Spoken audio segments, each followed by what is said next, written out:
गुरुग्राम समेत हरियाणा की तमाम बड़ी खबरों को देखने के लिए हमारे चैनल को सब्सक्राइब करें और बेल आइकन को जरूर दबाएं ताकि हर एक अपडेट आप तक पहुंचे सबसे पहले।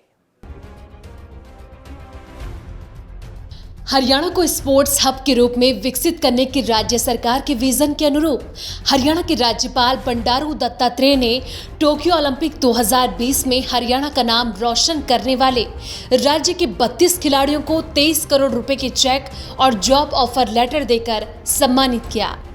पंचकुला में शुक्रवार को आयोजित राज्य स्तरीय सम्मान समारोह में राज्यपाल बंडारू दत्तात्रेय ने टोक्यो ओलंपिक 2020 में हरियाणा का नाम रोशन करने वाले राज्य के 32 खिलाड़ियों को 23 करोड़ रुपए के चेक और जॉब ऑफर लेटर देकर सम्मानित किया।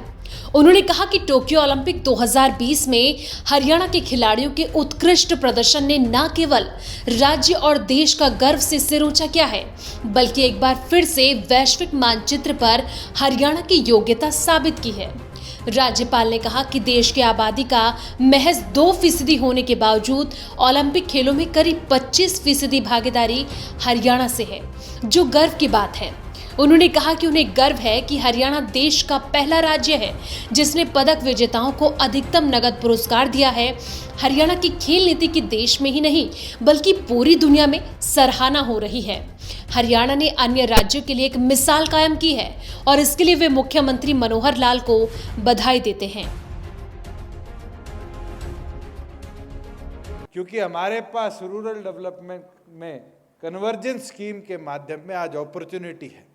अगर इस मंच पे बैठा उन एक खिलाड़ी भी 32 के 32 में से चाहेगा कि उसके गांव में इंडोर स्टेडियम बने, उसके गांव में ट्रैक एंड फील्ड की व्यवस्था बनाए, तो पंचायती राज विभाग और स्पोर्ट्स विभाग मिलकर कन्वर्जेंस के अंदर उनके भी गांव के अंदर स्टेडियम की व्यवस्था करवाने का काम करेगा। इस अवसर पर अपने संबोधन में उप मुख्यमंत्री दुष्यंत चौटाला ने घोषणा की कि हरियाणा को स्पोर्ट्स हब बनाने के लिए राज्य सरकार द्वारा समर्पित प्रयास किए जा रहे हैं और इस दिशा में एक कदम और आगे बढ़ाते हुए प्रदेश में खेलों में विश्व स्तरीय प्रशिक्षण व सुविधाएं देने के लिए 5 स्पोर्ट्स सेंटर ऑफ एक्सीलेंस खोले जाएंगे। इनमें प्रतिभावान खिलाड़ियों को मुफ्त कोचिंग प्रदान की जाएगी। मैं आज इस कार्यक्रम में पहुंचकर बहुत ही गौरवान्वित महसूस कर रहा हूं। आज सम्मानित होने वाले सभी ओलंपियन के हार्दिक बधाई शुभकामना देता हूं, जिनकी अथक मेहनत से हरियाणा को देश में नई पहचान मिली है। मैं आज इन खिलाड़ियों के साथ साथ हरियाणा सरकार को भी बधाई देता हूं कि वो जिनकी खेल नीति से प्रोत्साहित होकर खिलाड़ियों ने यह ऐतिहासिक कारनामा कर दिया है।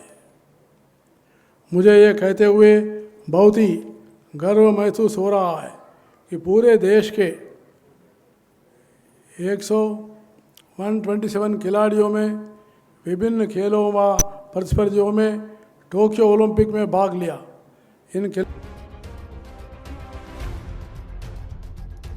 वहीं खेल एवं युवा मामले राज्य मंत्री सरदार संदीप सिंह ने कहा कि आज जिस मुकाम पर ये खिलाड़ी पहुंचे हैं, उस मुकाम तक पहुंचने के लिए कड़ी मेहनत ही एकमात्र रास्ता है, जिसका कोई विकल्प नहीं है। इस सफलता की सीढ़ी तक पहुंचने के लिए कम से कम 15 से 20 साल तक कड़ी मेहनत करनी पड़ती है। सफलता का कोई शॉर्टकट नहीं होता। उन्होंने कहा कि टोक्यो ओलंपिक में इन खिलाड़ियों द्वारा जीते गए पदक कई युवाओं को खेलों में आगे बढ़ने के लिए प्रेरित करेंगे। मैं हरियाणा सरकार की तरफ से माननीय मुख्यमंत्री जी का धन्यवाद करता हूं कि उन्होंने